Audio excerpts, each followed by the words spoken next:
Morning दोस्तों, आज आपके लिए लाया हूँ महत्वपूर्ण क्वेश्चन आंसर यूटेट सीटेट के। तो पहला क्वेश्चन शुरू करते हैं।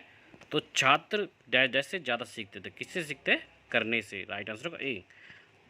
छात्र आमतौर पर वैसे शिक्षक के प्रशंसक होते हैं जो छात्रों की ज़रूरतों को समझता है। राइट आंसर का सी।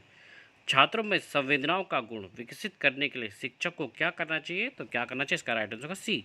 संवेदनाओं से जुड़ी शैक्षणिक गतिविधियों की स्कूल में व्यवस्था करें। नेक्स्ट है, निम्नलिखित में से किसे आप स्कूल में बढ़ती अनुशासनहीनता का प्रमुख कारण मानते हैं? तो किसे मानते हैं? इसका राइट आंसर होगा बी, असरदार मार्गदर्शन की कमी। क्रियाकलाप तकनीक होती है तो क्या तकनीक होती है? छात्र केंद्रित। बीज के अनुकरण की अवधारणा को पढ़ने के लिए सबसे अच्छा तरीका है, पढ़ाने के लिए सबसे अच्छा तरीका है छात्रों के द्वारा बीज लगाना और अनुकरण का निरीक्षण करना।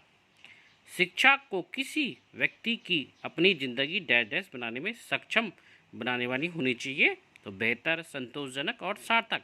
इसका राइट आंसर का डी, सभी संबंधितों के लिए महत्वपूर्ण।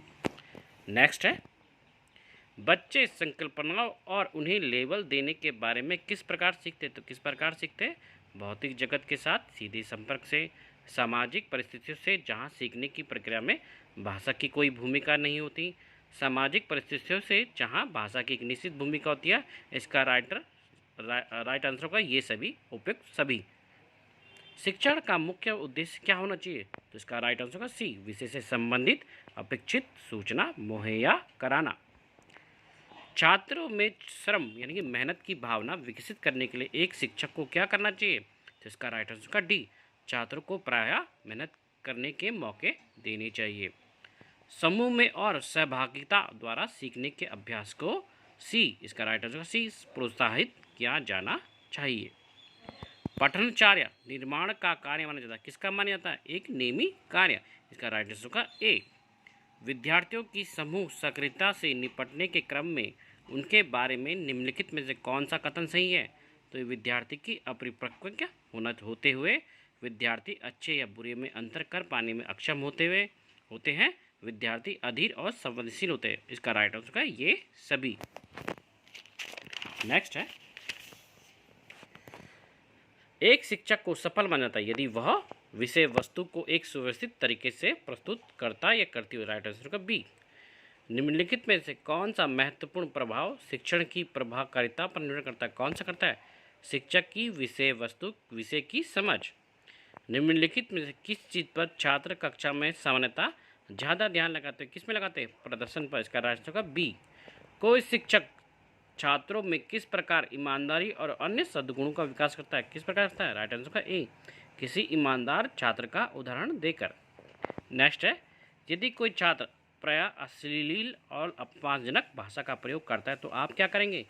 छात्र को परामर्श देंगे। इसका राइट आंसर का सी। छात्रों द्वारा किसी शिक्षक के किस गुण को सबसे ज़्यादा प्रशंसा की जाती है? तो किसकी कहती है? समय निष्ठता। इसका राइट आंसर का ए। बच्चे के लिए साहित्य में मुख्यतः डैश डैश से संबंधित अंश होना चाहिए। तो किसका? जिज्ञासा। राइट आंसर का डी। छात्र में अच्छी आदत डालने के लिए कौन जिम्मेदार होता है? तो वो होता है शिक्षक, छात्रों के माता पिता, छात्र के अभिभावक, उपयुक्त सभी। शिक्षा के स्तर में गिरावट को प्रभावी ढंग से रोकने के लिए आप किसे सबसे नियंत्रित उपाय मानते हैं? तो इसका राइट आंसर सी, समग्र शिक्षा पद्धति में गुणात्मक सुधार लाना। पढ़ाने की प्रक्रिया का केंद्र होता है, क्या होता है? तो इसका पढ़ाने की प्रक्रिया का केंद्र होता है वो होता है छात्र केंद्रित होती है पढ़ाई। नेक्स्ट है, मनोविज्ञान का विज्ञान है, किसका विज्ञान है? मानसिक प्रक्रिया का, मानसिक प्रक्रियाओं का, मानसिक अवस्थाओं का। इसका राइट आंसर का ये सभी। यदि कोई गरीब छात्र आप अपना मासिक शुल्क समय पर नहीं जमा कर पाते तो आप क्या करेंगे? शुल्क जमा करने के लिए उसे थोड़ा और समय देंगे। फिर एक बार बोल रहा हूँ, यदि कोई गरीब छात्र आप अपना मासिक शुल्क समय पर जमा नहीं कर पाता तो आप क्या करेंगे? शुल्क जमा करने के लिए उसे थोड़ा और समय देंगे। अधिमान्यता पठनचर्या डैश डैश विकसित किया जाना जरूरी है, तो बड़ी संख्या में संस्थानों के लिए। नेक्स्ट है, गलती करने वाली विद्यार्थियों को ठीक करने के लिए निम्नलिखित में से क्या वांछनीय माना जाता है? क्या माना जाता है? विचार विमर्श के माध्यम से परामर्श देना और माता पिता के साथ निकट संपर्क करना। तो इसका राइट आंसर होगा ए और बी। नेक्स्ट है, डाल्टन योजना नामक शिक्षण विधि का शैक्षणिक साहित्य में एक सफल प्रयोग के रूप में वर्णन किया गया है। तो योर डैश डैश से संबंधित किससे संबंधित है? इसका राइट आंसर होगा बी। विद्यार्थियों को अपनी खुद की पहल के माध्यम से आसपास की परिस्थितियों और व्यक्तियों से अपने आप सीखने की अनुमति देने वाली एक खुली विद्यालय पद्धति। इसका राइट आंसर होगा बी। सूक्ष्म शिक्षण के विद्यार्थियों के लिए उपयोगी होता है। तो कौन सा? सभी कक्षाएं। आज के क्वेश्चन यहीं पे समाप्त करता हूँ। धन्यवाद। मेरे चैनल को सब्सक्राइब करना ना भूलें।